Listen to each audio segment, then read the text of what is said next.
Hujambo mtazamaji wa Loliondo Online TV, karibu sana katika mwendelezo wa habari na matukio kemkem yanayozidi kujiri hapa ulimwenguni katika siasa, uchumi, jamii, michezo na kadhalika. Kama ndo mara ya kwanza kukutana na taarifa zetu, tafadhali subscribe, like, share pamoja na kucomment ili wa kwanza kupata taarifa zetu pale tunapokuwa tumezirusha hewani.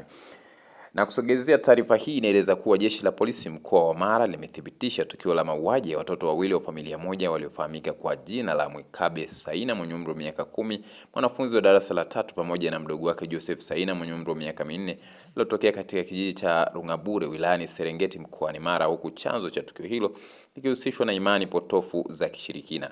Tukio hilo lilitokea Februari 10 mwaka 2026 majira ya saa 11 jioni, majira ya saa 11 alfajiri katika kitongoji cha Getasamo kata ya Rungabure wilayani Serengeti, ambapo watoto wawili hao waliuawa kwa kuchomwa na kitu chenye ncha kali na mtuhumiwa aitwaye Joseph Maro mwenye umri wa miaka 18, mkazi wa Rungabure.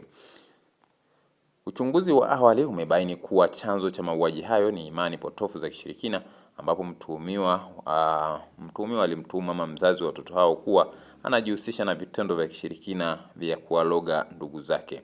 Baada ya tukio hilo, baadhi ya wananchi walifanikiwa kumkamata mtuhumiwa na kuanza kumshambulia kwa fimbo na mawe kabla ya kuokolewa na jeshi la polisi. Kutokana na kipigo hicho, mtuhumiwa alipata majeraha makubwa na kukimbizwa katika hospitali ya rufaa ya wilaya yani DDH Mugumu kwa matibabu, ambapo baadaye alifariki dunia akiwa anaendelea kupatiwa matibabu.